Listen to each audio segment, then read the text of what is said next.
Evening. Welcome to House Groups on this Thanksgiving week. This week we are in an interesting passage in Colossians where Paul warns the Colossians about ritualism, mysticism, and legalism. Three things that have been a temptation for the Christian church for over 2 millennia now. Probably the biggest threat to people in churches like ours is legalism. That's the false idea that Christians need even more rules than the Bible gives us, and that we need to obey those rules if we want to truly earn God's love. And it's easier than you think for the Christian to get stuck in legalism. My hero, Charles Spurgeon, once told his church, "The legalist in us is a great deal older than the Christian." He said, "If I were a legalist today, I should be some 15 or 16 years older than I am as a Christian, for we are all born legalists."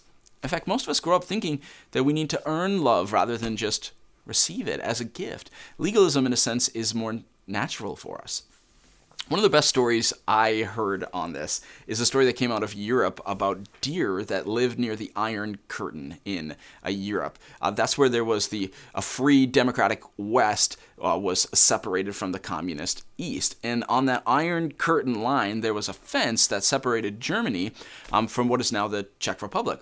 Now, the fence was dismantled at the end of the Cold War in 1989, but biologists have discovered that even though the fence isn't there anymore, that the deer on both sides of the old Iron Curtain won't cross the border. The deer living in Germany won't wander into the Czech Republic, and the deer living in the Czech Republic won't wander into Germany. Biologists put a GPS tracker on one of the deer they named Ahornia, and they found that she spent her whole life in Germany. She'd walk right up to the border, and even though there wasn't even a fence there anymore, she wouldn't cross the line. And the crazy thing was, this deer was born in 2007, 18 years after they took the fence down. That's crazy.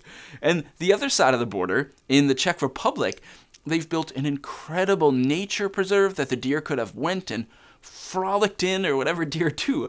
See, this fence, these parameters of how life should be done and what path should be followed had been passed down to this deer from its parents, who got it from their parents, and so on.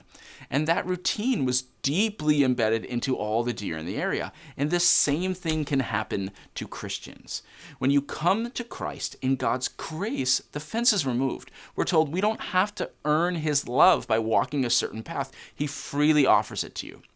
But many of us prefer to still live as if the fence is still up. Freedom feels too scary, too dangerous. We prefer the simplicity and safeness of routines and rituals.